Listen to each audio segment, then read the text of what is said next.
Economic planning क्या perfect planning हो सकती है? इकोनॉमिक्स जिन डाटा के आधार पर इकोनॉमिक प्लानिंग करते हैं, क्या वो परफेक्ट प्लानिंग होती है? नहीं होती, हम देखते हैं। इसी विषय पर फ्रेडरिक ए हायक ने, जो ऑस्ट्रेलियन इकोनॉमिस्ट हैं, उन्होंने अपनी स्टडी में यह सिद्ध किया कि इकोनॉमिक प्लानिंग में इकोनॉमिक्स जो हैं एज्यूम करके चीज़ों को चलते हैं। उनको लगता है कि उनके पास मार्केट पार्टिसिपेंट्स का परफेक्ट नॉलेज है, जबकि ऐसा संभव नहीं होता, क्योंकि हर एक इंडिविजुअल का जो नॉलेज है वो डिफरेंट होता है और हर एक इंडिविजुअल की सर्कमस्टांसेज भी अलग अलग होगी। ऐसे में हर एक इंडिविजुअल का जो डिसीजन है भी अलग अलग होगा। तो ऐसे में जो इकोनॉमिक्स हैं या जो प्लानर्स हैं, जो मार्केट के पार्टिसिपेंट्स के रूप में डाटा के आधार पर कोई प्लानिंग करते हैं, वो प्लानिंग कभी जो है पूरी तरह परफेक्ट प्लानिंग नहीं हो सकती है और इसीलिए उनका नॉलेज इकोनॉमिक प्लानिंग में जो है ट्रूली रिफ्लेक्ट नहीं हो सकता है। जो लोग भी डाटा निकालते हैं, डाटा जो है बहुत ऑब्जेक्टिव होता है, डाटा का सब्जेक्टिव नहीं हो सकता। तो जब डाटा ऑब्जेक्टिव है instead of subjective data, objective data है, तो क्योंकि सबका नॉलेज भी अलग अलग है।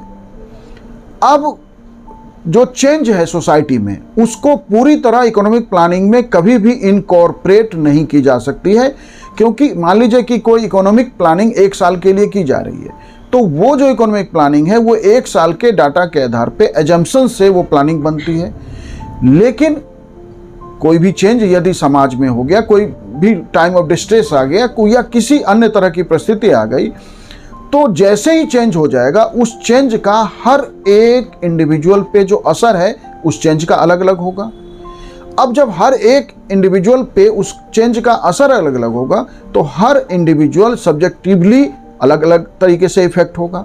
तो ऐसे में जो प्लानिंग है वह परफेक्ट नहीं हो सकती है ना। इसीलिए आप देखेंगे कि जो प्राइस भी मैनिपुलेट होता रहता है प्रोड्यूसर्स को, इसीलिए प्राइस के मैनिपुलेशन के कारण ही कई बार जो है, यदि वो सही दिशा में काम कर जाता है तो प्रॉफिट हो जाता है और कई बार प्रोड्यूसर को लॉस हो जाता है, क्योंकि इकोनॉमिक प्लानिंग डाटा बेस होती है। डाटा पे की गई प्लानिंग ऑब्जेक्टिव प्लानिंग है, सब्जेक्टिव प्लानिंग कभी हो नहीं सकती है, क्योंकि जो डाटा निकल कर आता है वो साइंटिफिक तो है, लेकिन it is a kind of fact है, लेकिन वो पूरी तरह सब्जेक्टिव नहीं हो सकती है। इसीलिए इकोनॉमिक्स जो हैं ये डिस्टिंक्शन नहीं कर पा रहे हैं कि इकोनॉमिक जो है, जो इकोनॉमी है देश का, समाज का, वो सोशल साइंस नहीं है, बल्कि वो फिजिकल साइंस है। वो सोशल साइंस भी है और फिजिकल साइंस भी है। ये जब तक नहीं समझेंगे तब तक जो है इकोनॉमिक प्लानिंग परफेक्ट नहीं होगी और इकोनॉमिक प्लानिंग में जो मार्केट के पार्टिसिपेंट्स हैं उन्हें जो लॉस होता है वो होता रहेगा। इसलिए प्रोड्यूसर को लॉस भी होगा।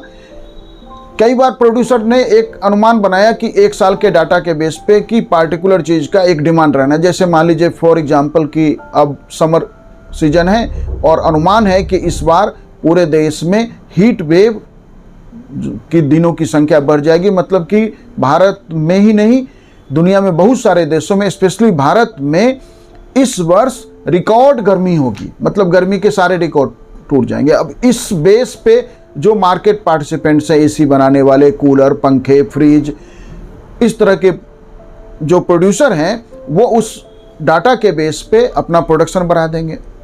लेकिन मान लीजिए कि मौसम में चेंज हो गया और बारिश बीच बीच में लगातार बारिश होने लगी, तो बहुत सारे लोग जिनका पॉकेट पूरी तरह अलाउ नहीं करता, जो किसी तरह मैनेज करके परचेज करते, वो परचेजिंग को टाल देंगे। तो मार्केट में इसलिए डिमांड को लेके जब भी किसी डाटा के आधार पे कोई प्लानिंग होगी वो परफेक्ट प्लानिंग नहीं हो सकती है, क्योंकि इंडिविजुअल का जो नॉलेज है वो इकोनॉमिक प्लानिंग में कभी पूरी तरह रिफ्लेक्ट नहीं हो सकता है। इसीलिए जब तक कि हम कोई ऐसा इकोनॉमी में कोई सिस्टम नहीं लाते या इकोनॉमिक प्लानिंग में जब तक कोई इस तरह का जो है सिस्टम नहीं आता, तब तक जो है इकोनॉमिक प्लानिंग परफेक्ट प्लानिंग नहीं रहेगी। यदि हम इकोनॉमिक प्लानिंग परफेक्ट प्लानिंग में कन्वर्ट कर दें तो रिसोर्स का एलोकेशन बेहतर कर पाएंगे, और जो है इससे क्या होगा कि मार्केट पार्टिसिपेंट्स को लॉस के चांसेस घट जाएंगे, प्रॉफिट ही प्रॉफिट होगा।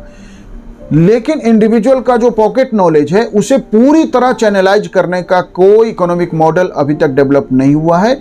यदि हम किसी इंडिविजुअल के पॉकेट नॉलेज को कोऑर्डिनेटेड तरीके से इकोनॉमिक प्लानिंग में हम इस्तेमाल कर सकें तो इकोनॉमिक प्लानिंग परफेक्ट प्लानिंग हो जाएगी, लेकिन वो संभव नहीं है क्योंकि ये प्लानिंग जो ह्यूमंस की हो रही है और हर एक इंडिविजुअल का नॉलेज बेस अलग है, हर एक इंडिविजुअल का जो किसी मार्केट के खास परिस्थिति में जो उसका प्रतिक्रिया होगा वो अलग अलग होगा।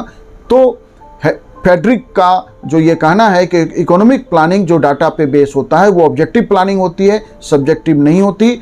यह इसीलिए जो है ये समझना होगा कि इकोनॉमिक्स जो है सोशल साइंस के साथ साथ वो फिजिकल साइंस भी है। इकोनॉमिक प्लानिंग बेहतर करने की दिशा में वैसे इकोनॉमिस्ट लगातार काम कर रहे हैं और इस दिशा में एआई का इस्तेमाल भी धीरे धीरे जो है शुरू हो गया है।